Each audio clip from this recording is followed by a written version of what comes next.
शनिवार व्रत कथा। नमस्कार भाइयों बहनों, जय मां गायत्री। आप सभी का मेरे YouTube चैनल शुभकर माही अष्टो में स्वागत है।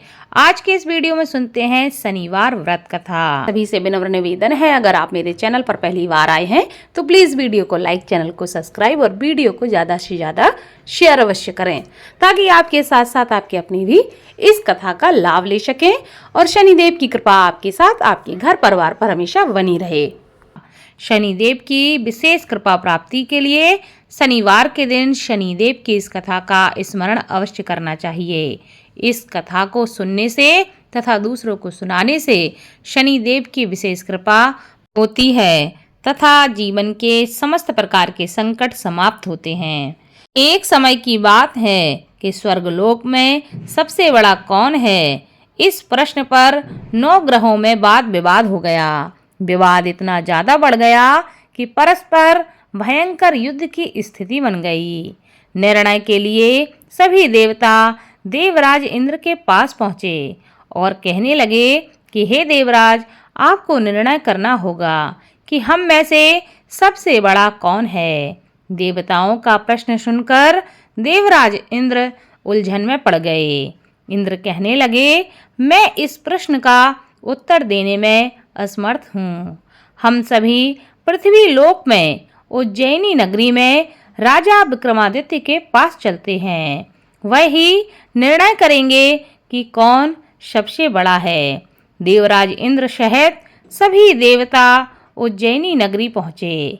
महल में पहुंचकर जब देवताओं ने उनसे अपना प्रश्न पूछा तो राजा विक्रमादित्य भी कुछ देर के लिए परेशान हो उठे, क्योंकि सभी देवता अपनी अपनी शक्तियों के कारण महान थे।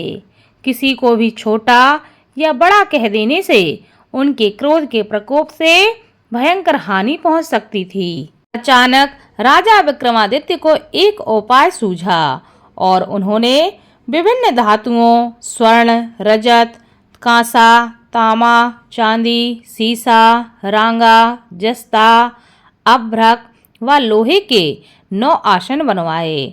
धातुओं के गुणों के अनुसार सभी आसनों को एक दूसरे के पीछे रखवाकर उन्होंने देवताओं को अपने अपने सिंहासन पर बैठने के लिए कहा। देवताओं के बैठने के बाद जब राजा विक्रमादित्य ने कहा, आपका निर्णय तो स्वयं हो गया है। जो सबसे पहले सिंहासन पर विराजमान है वही सबसे बड़ा है। राजा विक्रमादित्य के निर्णय को सुनकर शनिदेव को बड़ा ही क्रोध आया। शनि देवता ने सबसे पीछे आसन पर बैठने के कारण अपने को छोटा जानकर क्रोधित होकर कहा, हे राजन, हे विक्रमादित्य, तुमने मुझे पीछे बैठाकर मेरा अपमान किया है। तुम मेरी शक्तियों से अभी परिचित नहीं हो। मैं तुम्हारा सर्वनाश कर दूंगा। शनिदेव ने कहा, सूर्य एक राशि पर 1 महीने, चंद्रमा 2.25 दिन, मंगल 1.5 महीने, बुध और शुक्र 1 महीने, बृहस्पति 13 महीने रहते हैं, लेकिन मैं किसी राशि पर 7.5 वर्ष तक ही रहता हूँ। बड़े बड़े देवताओं को मैंने अपने प्रकोप से पीड़ित किया है। राम को 7.5 के कारण ही वन में जाकर रहना पड़ा और रावण को 7.5 के कारण ही युद्ध में मृत्यु का शिकार बनना पड़ा। राजा, अब तू भी मेरे प्रकोप से बच नहीं सकेगा।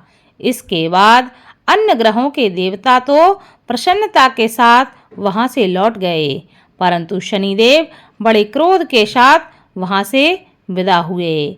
राजा विक्रमादित्य पहले की तरह ही न्याय करते रहे। उनके राज्य में सभी स्त्री पुरुष बहुत आनंद से जीवन यापन कर रहे थे। कुछ दिन ऐसे ही बीत गए। उधर शनि देवता अपने अपमान को अभी भी नहीं भूले थे। विक्रमादित्य से बदला लेने के लिए एक दिन शनिदेव ने घोड़े के व्यापारी का रूप धारण किया और बहुत से घोड़ों के साथ उज्जैनी नगरी पहुंच गए। राजा विक्रमादित्य ने राज्य में किसी घोड़े के व्यापारी के आने का समाचार सुना तो अपने अश्वपाल को कुछ घोड़े खरीदने के लिए भेज दिया। घोड़े बहुत ही कीमती थे।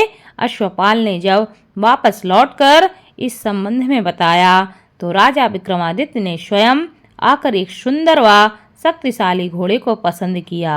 घोड़े की चाल देखने के लिए राजा उस घोड़े पर सवार होते हैं तो वह घोड़ा बिजली की गति से दौड़ पड़ा। तेजी से दौड़ता घोड़ा राजा को दूर एक जंगल में ले गया और फिर राजा को वहां गिराकर जंगल में कहीं गायब हो गया। राजा अपने नगर को लौटने के लिए जंगल में भटकने लगे, लेकिन उन्हें वहां से लौटने का कोई रास्ता नहीं मिला। राजा को भूख प्यास लग आई थी। बहुत घूमने पर उन्हें एक चरवाहा मिला। राजा ने उससे पानी मांगा। पानी पीकर राजा ने उस चरवाहे को अपनी अंगूठी दे दी। फिर उससे रास्ता पूछकर वह जंगल से निकलकर पास के नगर में पहुंचे। राजा ने एक सेठ की दुकान पर बैठकर कुछ देर आराम किया। उस सेठ ने राजा से बातचीत की तो उसे राजा ने बताया कि मैं उज्जैनी नगरी से आया हूँ। राजा के कुछ देर दुकान पर बैठने से सेठ जी की बहुत बिक्री हुई। सेठ जी ने राजा को बहुत ही भाग्यवान समझा और खुश होकर उसे अपने घर के भोजन के लिए अपने घर पर ले आए। सेठ के घर में सोने का एक हार खूंटी पर लटका हुआ था। राजा को उस कमरे में छोड़कर सेठ कुछ देर के लिए बाहर चला गया। तभी एक आश्चर्यजनक घटना घटती है।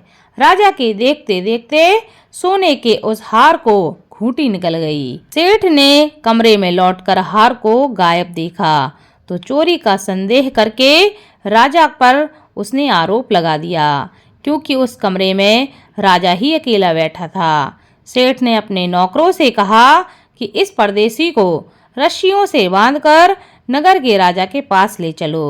राजा ने विक्रमादित्य से हार के बारे में पूछा तो उसने बताया कि उसके देखते ही देखते खूंटी ने हार को निगल लिया था। इस पर राजा ने क्रोधित होकर चोरी के अपराध में विक्रमादित्य के हाथ और पैर काटने का आदेश दे दिया। राजा विक्रमादित्य के हाथ पांव काटकर उसे नगर की सड़क पर छोड़ दिया गया। कुछ दिन बाद एक तेली उसे उठाकर अपने घर ले गया और उसे अपने कूल्हे पर बैठा दिया। राजा आवाज देकर बैलों को हाँकता रहा। इस तरह तेली का बैल चलता रहा और राजा को भोजन मिलता रहा। शनि के प्रकोप की 7.5 पूरी होने पर वर्षा ऋतु प्रारंभ हो गई। राजा विक्रमादित्य एक रात मेघ मल्हार का गाना गा रहे थे कि तभी नगर के राजा की लड़की राजकुमारी मोहिनी रथ पर सवार होकर उस तेली के घर के पास से गुजर रही थी। उसने मेघ मल्हार का गाना सुना तो उसे बहुत ही अच्छा लगा और दासी को भेजकर गाने वाले को बुला लाने के लिए उस राजकुमारी ने कहा। दासी ने लौटकर राजकुमारी को अपंग राजा के बारे में सब कुछ बता दिया। राजकुमारी उसके मेघ मल्हार से बहुत मोहित हो गई थी, अतः उसने सब कुछ जानकर भी अपंग राजा से विवाह करने का निश्चय कर लिया। राजकुमारी ने अपने माता पिता से जब यह बात कही तो वह हैरान रह गए। रानी ने मोहिनी को बहुत समझाया पर उनकी बेटी नहीं मानी। तेरे भाग्य में तो किसी राजा की रानी होना लिखा है, फिर भी तू उस अपंग से विवाह करके अपने पांव पर कुल्हाड़ी क्यों मार रही है। राजकुमारी की माँ ने उसे बहुत समझाया। राजकुमारी ने अपनी जिद नहीं छोड़ी और अपनी जिद पूरी करने के लिए उसने भोजन का त्याग कर दिया और अपने प्राण त्यागने का उसने निश्चय कर लिया। आखिरकार राजा रानी को विवश होकर अपंग विक्रमादित्य से राजकुमारी का विवाह करना पड़ा। विवाह के बाद राजा विक्रमादित्य और राजकुमारी तेली के घर में रहने लगे। उसी रात स्वप्न में शनिदेव ने राजा से कहा, राजा तुमने मेरा प्रकोप देख लिया है, मैंने तुम्हें अपने अपमान का दंड दिया है। राजा ने शनिदेव से क्षमा करने के लिए कहा और प्रार्थना की कि हे शनिदेव, आपने जितना दुख मुझे दिया है अन्य किसी को ना देना। शनिदेव ने कुछ सोचकर कहा, राजा मैं तुम्हारी प्रार्थना स्वीकार करता हूँ। जो कोई स्त्री पुरुष मेरी पूजा करेगा, मेरी कथा का श्रवण करेगा, उस पर मेरा क्रोध कभी नहीं होगा। जो भी शनिवार को व्रत करेगा, मेरी कथा को सुनेगा, दूसरों को सुनाएगा, उस पर मेरी अनुकंपा सदा बनी रहेगी। प्रातःकाल राजा विक्रमादित्य की नींद खुली तो वह देखते हैं कि उनके हाथ पैर वापस आ गए हैं।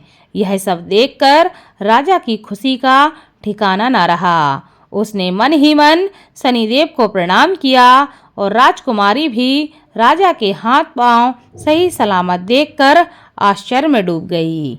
तब राजा विक्रमादित्य ने अपना परिचय देते हुए शनिदेव के प्रकोप की सारी कथा रानी को सुनाई।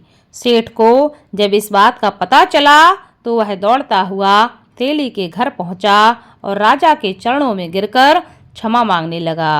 राजा ने उसे क्षमा कर दिया, क्योंकि यह सब तो शनिदेव के प्रकोप के कारण हुआ था। सेठ राजा को अपने घर ले गया और उसे भोजन कराया।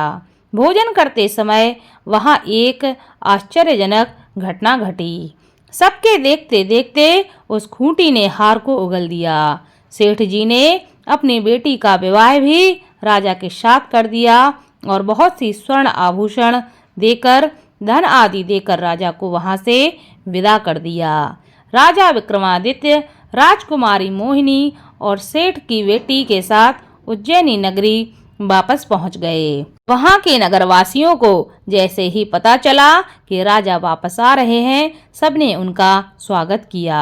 अगले दिन राजा विक्रमादित्य ने पूरे राज्य में घोषणा कराई कि शनिदेव सब देवों में सर्वश्रेष्ठ हैं।